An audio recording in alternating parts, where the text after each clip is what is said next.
So hi guys, so back with me again, Nurul Ienas. So hari ni I nak swatch the colour from Syedewa from his new collection. The packaging is the bomb. It's travel friendly.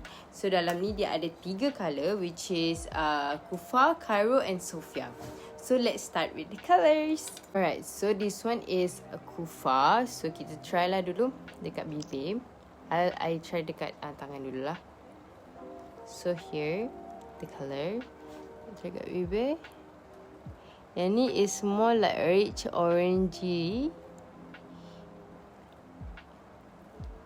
Dia rasa dia ringan.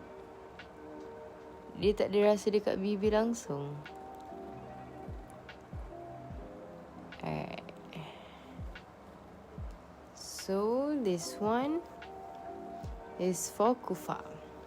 Dia macam red orangey sikit colour dia. So it's nice. Dia rasa selesa dekat bibir. Dia tak adalah rasa macam satu lapis dekat atas your bibir.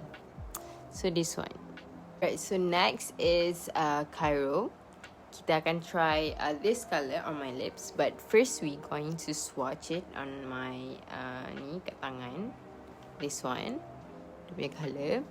Dia macam nude orange lah. Nude orange. Dia beza daripada Kufa tadi.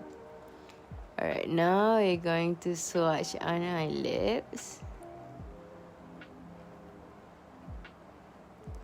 Dia tak rasa sangat. Dia tak rasa sangat texture tu dekat kita punya bibir.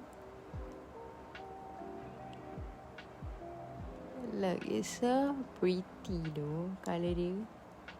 Colour daripada Syedewa semua pretty. Alright, so this one is Cairo. So here the last one daripada Sofia. Kita cuba pula try daripada Sofia ni. Sofia ni is more like pink lah. Sekejap I swatch dulu kat tangan. Alright, this one. Dia macam pink sikit. Dia tak macam Cairo dengan Kufa tadi. Sebab Cairo dengan Kufa tadi tu warna orange.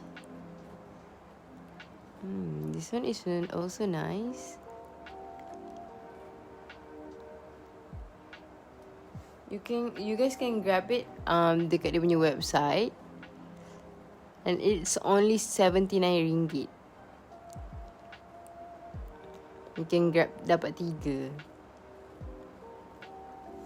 Look at this. Yang ni warna pink. Cantik tu. This one is Sofia. I think I like the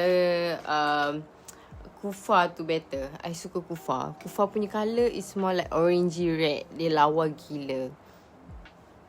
Okay, so overall untuk lipstick ni I will say 10 out of 10. Dia punya texture is lightweight and tak rasa pun atas bibir. And then dia punya packaging is very convenient. It's travel friendly. Korang boleh bawa je satu ni letak dalam poket. And then it's RM79. You can dapat 3 ni. You can grab it now in their website on the link below. Thank you.